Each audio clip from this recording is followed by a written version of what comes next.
예수님께서 십자가에 못 박히시는 내용을 우리가 살펴보게 됩니다. 예수님이 십자가에 달리시는 그 현장에는 예수님을 따르던 제자들은 다 도망가 버리고 그야말로 온데간데 없고 그저 연약하게 느껴졌던 여인들만, 물론 이제 요한복음에 보면 제자 요한이 거기 있는 것을 볼 수 있습니다만 나머지 사람들은 다 흩어져 버렸던 것을 봅니다. 그런데 이런 가운데서도 참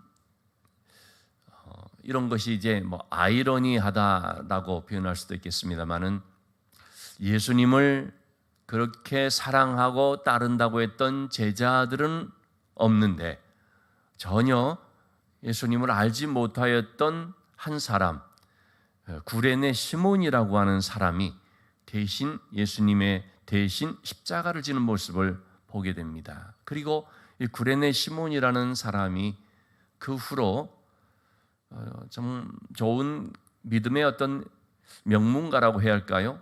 신앙의 가정이 이루어진 것도 우리가 볼 수가 있습니다. 물론 오늘 말씀에 그렇게 다 나오는 건 아닙니다만 성경 전반적으로 살펴보면 이 구레네 사람 시몬의 두 아들은 알렉산더와 루포라고 하는 것이 마가복음에 나오죠. 구레네 알렉산더와 루포의 아버지 구레네 시몬이라고 나오고, 로마서에 보면 바울은 초대교회 당시에 지도자 중에 한 사람이었던 루포와 그의 어머니에 대해서 또 문안하는 내용이 나옵니다. 루포의 어머니는 나의 어머니라.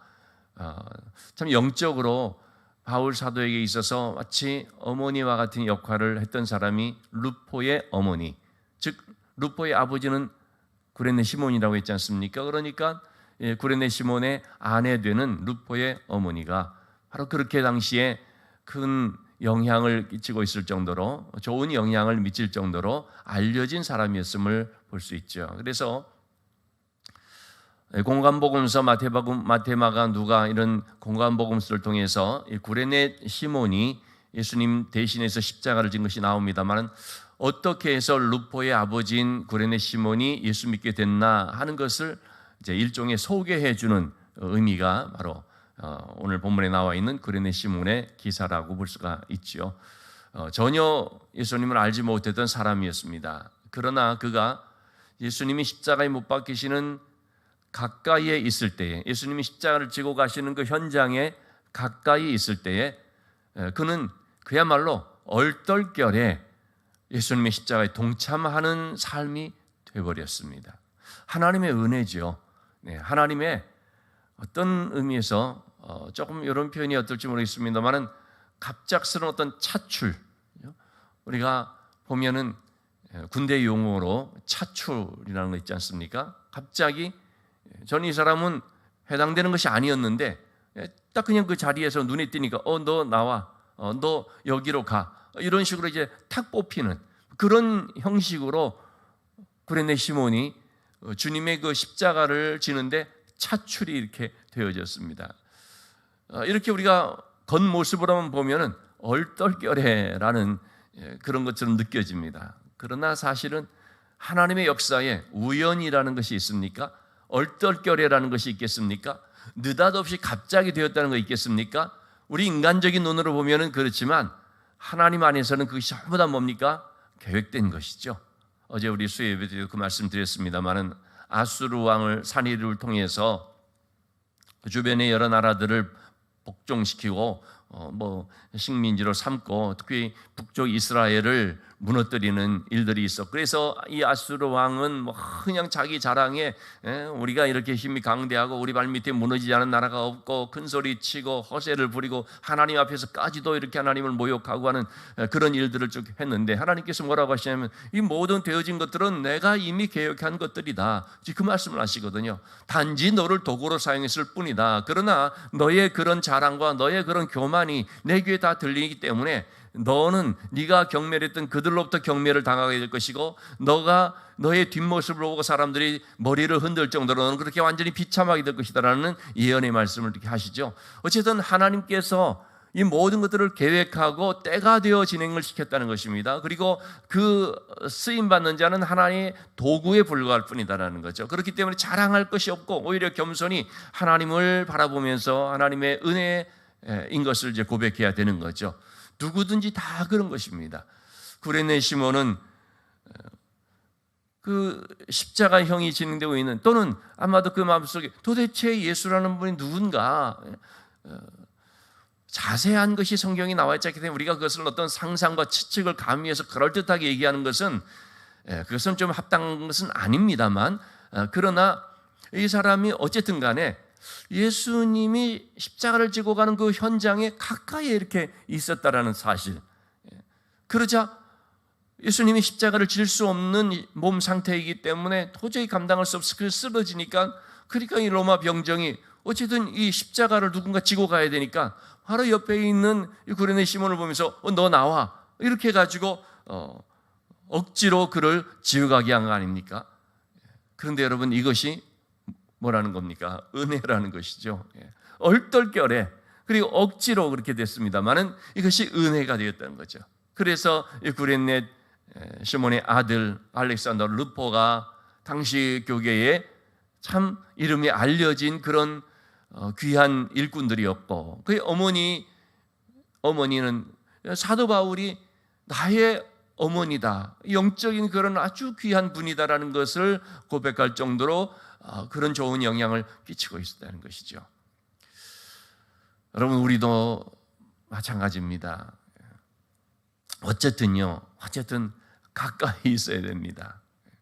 예수님이 십자가를 지고 가는 현장일지라도 어쨌든 가까이 있는, 오늘 본문에 구레네 시몬이 나오는데, 또 다른 시몬인 베드로는 어떻게 했습니까? 멀찍이 예수님을 따라가다가 그만 부인하고 말았고 심히 울며 통곡하며 후회할 수밖에 없었던 것이죠. 멀찍이 이렇게 있게 되면 이렇게 실패하게 되는 것입니다. 멀찍이 있다가 넘어지는 것이고, 또 그만 이렇게 자기도 모르게 부인하게 되는 것이고, 그러나 가까이 이렇게 있게 될 때는 얼떨결이라도 이렇게 은혜를 받게 되는, 가까이 있게 될 때는 떨어지는 부스러기라도 먹게 되는, 어쨌든 간에 우리는 여러분 가까이, 주님 가까이에, 말씀을 가까이 하는, 하여튼 교회도 보면은요, 우리 그 교회를 다니게 된 사람들 중에서 보면요, 교회 가까이에 있어가지고 교회를 다니게 된 그런 경우들도 있는 것을 보게 됩니다. 어떻게 교회를 다니겠습니까? 제가 한번 물어본 적이 있는데, 바로 옆에 교회가 있어 그냥 가까이 있었다는 것뿐이에요. 그러다 보니까 자꾸 놀러 가게 되고, 어릴 때 막 놀러 가게 되고, 그러면서 교회에 이제 다니게 되는 일들도 있더라는 것이죠. 자, 이렇게 구레네 시몬의 참 하나님의 구원의 역사 속에 그 이름이 탁 나타나는, 이름이 언급되는 이런 놀라운 일들, 가까이에서 있다가 이런 하나님의 은혜의 어떤 차출 이렇게 받게 된 것을 보게 됩니다. 오늘 말씀을 통해 예수님의 십자가의 죽으심을 우리가 살펴보게 되는데, 예수님의 십자가의 죽음을 우리가 몇 가지로 볼 수가 있겠습니다. 첫째는 우리가 예수님의 십자가의 죽음을 보면서 잘 알아야 될 것은 죄의 심각성입니다. 우리는 십자가의 이 죽음이라는 걸 하나의 무슨 기사, 하나의 뉴스, 하나의 역사적인 사실로 기록한 것, 이렇게만 보면은 그건 너무 부족한 것입니다. 이 본문의 말씀, 예수님이 이렇게 십자가에서 죽으셨구나, 하나하나 상세하게 기록된 것을 다 이렇게 보면서 이를 얼마나 아팠을까, 얼마나 고통스러웠을까, 얼마나 처참했을까, 얼마나 그 마음이 힘들었을까, 이런 어떤 그 예수님에게만 초점을 맞춰서 보게 되면 그것은 그냥 예수님의 사건으로 끝나버릴 수가 있습니다. 그런데 여러분, 예수님의 십자가는 누구의 사건입니까? 나의 사건이거든요. 우리의 사건이거든요. 예수님이 십자가에 달리셨지만, 그리고 예수님이 죽으셨지만, 이건 누구의 사건이냐면 내가 십자가에서 죽는 것이고 내가 십자가의 그런 형벌을 받아야 되는 나의 사건이라는 것을 우리가 잘 알 때에, 그럴 때 우리는 단지 예수님이 이렇게 했다는 것이 아니라 이것은 내가 감당해야 될 것이고 내가 그 자리에 있어야 할 것이라는 사실을 발견하게 되죠. 왜 우리가 예수님의 이런 십자가의 죽음과 같은 이런 아주 처참한 죽음을 맞아야만 되는 그런 운명을 가진 사람들이었습니까? 바로 죄 때문입니다. 그래서 우리는 이 말씀을 통해서 죄의 심각성을 알아야 됩니다. 죄는 결코 가벼운 게 아니라는 거죠. 죄는 그냥 장난처럼 지을 수도 있는 그런 게 절대로 아닙니다. 여러분, 이 죄가 얼마나 무서운지 우리가 불장난이라고 그렇게 말하지 않습니까? 그냥 불을 하나 이렇게 피웠는데 말이죠. 이게 전체를 태울 뿐만 아니라 수많은 그런 인명사고를 막 그냥 내고 하는 이런 걸 보면요. 이게 단순히 간단한 이런 무슨 장난처럼 이거 담뱃불 하나 절대 그럴 수가 없다는 거죠. 죄는 하나님과 우리 사이를 깨버리고요. 죄는 사람의 생명을 죽이고요. 죄는 가정을 파괴해버리고요. 죄는 어린 자녀들에게 상처를 주는 정말 이 죄의 무서움과 심각성을 우리가 알아야 한다는 것입니다. 죄는 곧 죽음을 가져오는 것입니다. 죄의 삭은 사망이요. 죄 때문에 죽는 거거든요. 여러분, 우리가 참 어떤 한 가정의 무슨 비극이라든지요, 어떤 너무나 어떤 비극적인 그런 모습을 보면서 정말 마음 아파하는 일들이 가끔 있지 않습니까? 기사 뉴스를 보거나 할 때. 근데 그 안에 들어간 원인이 보니까 뭐냐? 죄 때문이었던 거죠. 죄. 그래서 물질 때문에 어떤 사람을 죽이기도 하고, 혹은 또는 불륜 때문에 그 가정이 쪼개지기도 하고, 이 죄라고 하는 것을 그래서 그 씨앗이 되는, 불씨가 되는 그 죄를 보게 되면요, 이게 얼마나 비참한 그런 결과를 가져오는지, 얼마나 이게 한 인생을 파괴시켜버리는 이런 무서운 것인지를 우리가 보면서 죄가 이렇게 무서운 거구나 하는 것을 깨닫게 되는 것입니다. 예수님의 십자가가 왜 주어졌습니까? 죄 때문이거든요. 우리의 죄 때문에. 그래서 우리는 죄라고 하는 것은 얼마나 무서운지, 그 결과가 얼마나 무서운지, 이것은 우리의 내면을 병들게 하고 파괴하고 망하게 한다는 사실을 우리가 잘 기억을 해야 되겠습니다. 그래서 죄는 영혼을 파괴하는 치명적인 독이다라고 생각하면 되죠.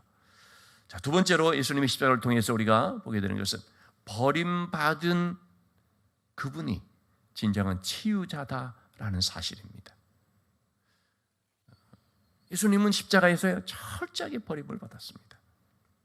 예수님이 이 고난의 잔을 내게서 옮기시옵소서 말할 때 제가 말씀을 드렸지 않습니까? 이 잔을 옮기시옵소서 하는 것은 고난의 잔인데, 이 고난의 잔이라는 것이 뭐냐? 죽음의 두려움이냐? 그게 아니라는 거죠. 하나님께로부터의 버림받는 것을 말씀드렸죠. 여러분, 이 하나님으로부터의 버림받는다는 것은 이거 얼마나 처절한 것입니까? 나의 하나님이 어찌하여 나를 버리셨나이까? 이 버림받는 것, 즉 하나님께서 끊어져 나가는 것, 떨어져 나간다는 것, 그것이 바로 이제 죽음인데, 그것은 얼마나 큰 고통, 가장 큰 고통이라고 할 수 있죠. 근데 이렇게 버림받은 주님이시기에 버림받은 자의 고통을 아는 것입니다. 이렇게 버림받은 자로서 주님은 그 버림받은 자를 치유할 수 있는 분이라는 거죠. 그래서 이러한 부분들을 놓고 유명한 영성신학자인 헨리 나우에는 상처받은 치유자, 상처를 받았기 때문에 상처받은 자를 치유할 수 있는 분이다 하는 뜻에서 상처받은 치유자라는 용어를 썼고, 그분이 바로 예수 그리스도시다라는 것을 얘기를 하죠. 예수님은 우리 인간의 육신의 몸을 입으시고 우리가 받는 모든 시험을 다 받으셨습니다. 모든 고통을 다 받으셨습니다. 그 누구보다도 가장 큰 이런 고난을 겪었습니다. 그렇기 때문에 그분은 찢어지는 아픔이 있었고 또 버림받는 그런 고통이 있었기 때문에 그런 사람들의 상황, 그런 사람들에 대해서 가장 잘 아는 거죠. 그래서 그런 자들을 감싸주고 치유하고 회복시켜 줄 수 있는 분이라는 것을 알게 됩니다. 십자가를 통해 세 번째로 대속의 죽음을 우리가 또 보게 됩니다.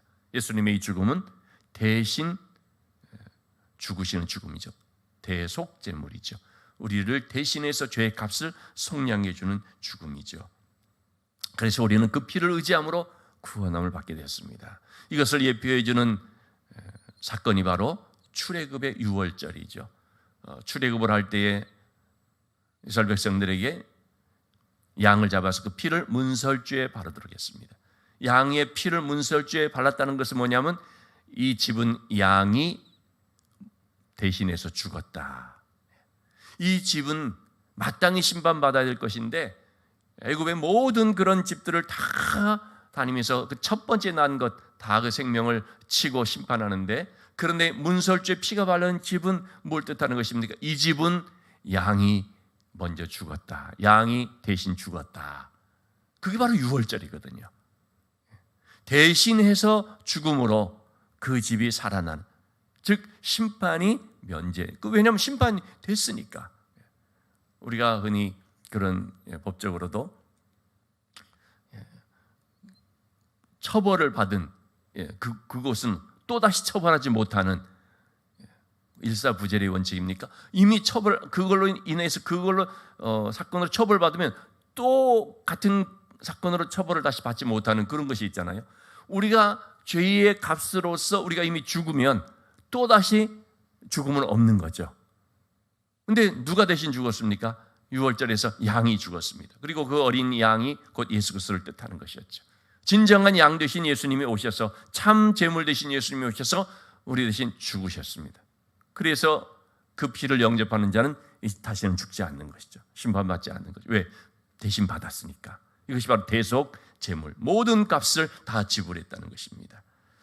그래서 예수님이 죽으심으로 새롭고 산 길이 열려졌습니다. 저는 지성소로 나가서 핏부림을 통하여 용서를 받았었는데 예수님 자신이 지성소가 되셔서, 예수님이 성소 휘장을 찢는 것처럼 자기 몸을 찢으심으로 그래서 새롭게 산 길이 나므로 우리는 이제 예수 그리스도를 나의 지성소로 삼아서 내가 예수 그리스도를 영접하는 가운데 죄 용서함을 받고 하나님께로 나가고 하나님과의 만남, 하나님의 임재를 경험하는, 즉 예수님이 나의 성전이 되어지는 그런 구원받은 삶을 살게 되어진 거죠.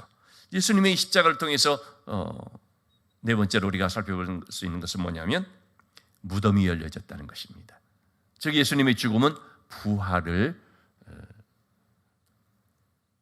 시작하는, 부활의 출발점이 된다는 거죠. 죽음으로 말미암아 끝이 아니라 죽음으로 말미암아 부활로 열매를 맺는 것입니다. 그래서 죽음은 부활의 시작이라고 볼 수가 있죠. 그래서 예수님이 죽으실 때 어떻게 됐습니까? 무덤들이 막 열렸습니다. 바위들이 터지고, 그래서 오늘 말씀에도 보면 무덤들이 열리며 자던 성도의 몸이 많이 일어나되, 무덤들이 열리면서 예수님을 믿고 따랐던 자들 중에서 죽은 자들이 다시 살아나는 이런 놀라운 일들이 일어나게 됐습니다. 그러자 이 십자가의 모든 것들을 다 집행한 책임자라고 할 수 있는 백부장과 로마 군사들이 뭐라고 말합니까? 이는 진실로 하나님의 아들이었도다 하더라. 이방인들의 입술로 고백을 하는 것입니다. 그 모든 된 일을 본 사람들이, 직접 현장에서의 모든 것을 다 살펴보고 책임진 사람들이 그렇게 말하는 것입니다. 예수님은 결국 누구라는 겁니까? 인간이 아니라 하나님의 아들이었다라는 것이죠. 오늘도 우리는 이 주님의 십자가의 은혜 안에서 살아가고 있습니다. 이 십자가가 바로 나를 위한, 그리고 나의 죽음이고 나의 부활을 뜻하는 것이 우리가 기억할 때, 오늘도 우리는 이 십자가의 증인으로서 살 수 있고 또 십자가의 은혜를 감사하고 찬양하며, 그래서 하나님께 대하여 더 열심히 있는 삶을 살아가게 되는 줄로 믿습니다. 오늘도 우리가 이 십자가의 은혜를 마음에 간직한 믿음의 삶이 될 수 있기를 주님의 이름으로 축원합니다.